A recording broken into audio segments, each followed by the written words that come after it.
నమస్తే. మన తెలుగు ఇన్సైట్ ఛానల్‌కి స్వాగతం. ఈరోజు మన మనిషి ఎలా పుట్టాడు? మన యాన్సిస్టర్స్ 50 లాక్స్ ఇయర్స్ ముందు మంకీలాగా ఉండే. ఇది నిజమా? సైన్స్ ఏమంటుంది? ఈ వీడియోలో తెలుసుకుందాం రండి. ఎవల్యూషన్ అంటే ఏమిటి? ఇది ప్రకృతి మనల్ని ఎలా షేప్ చేసింది అని చెప్పే స్టోరీ. లాక్స్ ఆఫ్ ఇయర్స్ ముందు మన యాన్సిస్టర్స్ చాలా సింపుల్ క్రీచర్స్‌లా ఉండే. వాళ్ళ లైఫ్ సర్వైవల్ మాత్రమే ఉండేది. Food, safety, repeat. కానీ కొన్ని చేంజెస్ వల్ల మనిషి ఇంత ఇంటెలిజెంట్ అయిపోయాడు. అసలు ఇది ఎలా జరిగింది? ఫస్ట్ ప్రిమేట్స్ గురించి చెప్పాలి. 6 క్రోర్స్ ఇయర్స్ ముందు చిన్నటి క్రీచర్స్ ట్రీస్ మీద ఉండే. చాలా సిమిలర్ టు మంకీస్. వాటి పేరు early ప్రిమేట్స్.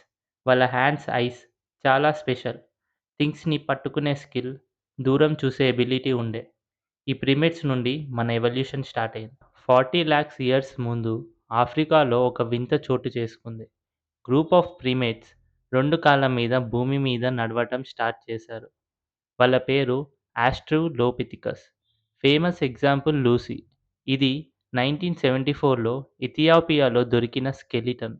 Lucy 3.2 million years old, almost 3.5 feet tall and half human, half monkey లాగా ఉండే లూసీ వాక్ చేసే స్టైల్ మనిషిలాగా ఉండే, కానీ బ్రెయిన్ చాలా స్మాల్, ఆల్మోస్ట్ చింపాంజీ సైజ్.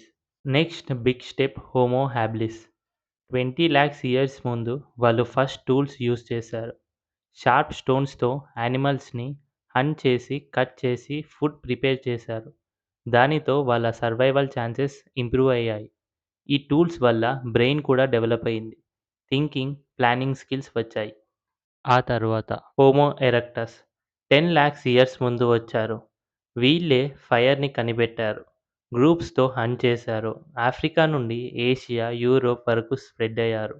వాళ్ళ బాడీ మనిషిలాగా స్ట్రాంగ్, టాల్ ఉండే. ఈ టైంలో కమ్యూనికేషన్ కూడా స్టార్ట్ అయ్యింది. సింపుల్ సౌండ్స్, గెస్చర్స్ స్టార్ట్ చేశారు. 3 లాక్స్ ఇయర్స్ ముందు ఆఫ్రికాలో హోమో సాపియన్స్ పుట్టారు. వాళ్ళు మన డైరెక్ట్ యాన్సిస్టర్స్. నువ్వు, నేను అందరం వాళ్ళ నుండే వచ్చాం. కానీ ఏం స్పెషల్ వాళ్ళలో? బ్రెయిన్. హోమో సాపియన్స్ బ్రెయిన్ చాలా డెవలప్ అయింది. థింకింగ్, ప్లానింగ్, క్రియేటివిటీలో సూపర్. కానీ ఇది ఓవర్‌నైట్ జరగలేదు. లాక్స్ ఆఫ్ ఇయర్స్ చేంజెస్ వల్ల వచ్చింది. 70,000 ఇయర్స్ ముందు వాళ్ళు ఏషియా, యూరోప్, ఆస్ట్రేలియా వరకు వెళ్లారు. ఎందుకు వెళ్లారు? ఫుడ్, బెటర్ క్లైమేట్ కోసం. వాళ్ళు బోట్స్, టూల్స్ యూజ్ చేసి ఓషియన్స్ క్రాస్ చేశారు. ఇమాజిన్ చేసుకోండి, ఆ టైంలో బోట్స్. ఇది వాళ్ళ ఇంటెలిజెన్స్ చూపిస్తుంది. కానీ ఈ జర్నీలో చాలా స్పీషీస్ ఫెయిల్ అయ్యాయి. కొన్ని క్లైమేట్ చేంజెస్ వల్ల, కొన్ని ఫుడ్ స్కార్సిటీ వల్ల డిసపియర్ అయ్యారు. Only strong, smart creatures survive అయ్యాయి. ఇది న్యాచురల్ సెలెక్షన్ ఎవల్యూషన్‌లో మెయిన్ రూల్. కల్చర్ స్టార్ట్ అయ్యింది.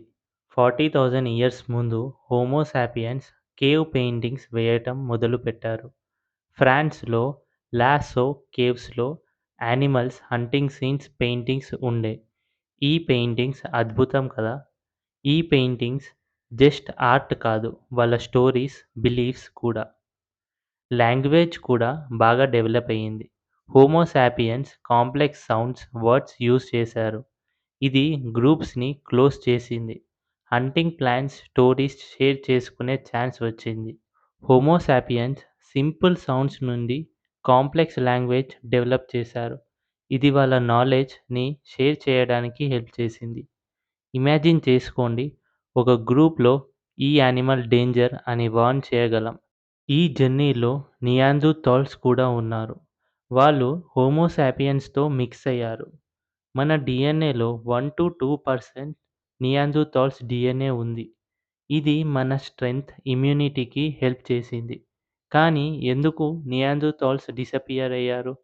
ఇంకా మిస్టరీయే. మన ఎవల్యూషన్ స్టోరీ ఇంకా కంటిన్యూ అవుతుంది. నెక్స్ట్ వీడియోలో మనిషి సివిలైజేషన్ ఎలా స్టార్ట్ చేశాడు, సిటీస్ ఎలా బిల్డ్ చేశారో చూద్దాం. సబ్స్క్రైబ్ చేయండి, బెల్ ఐకాన్ ప్రెస్ చేయండి.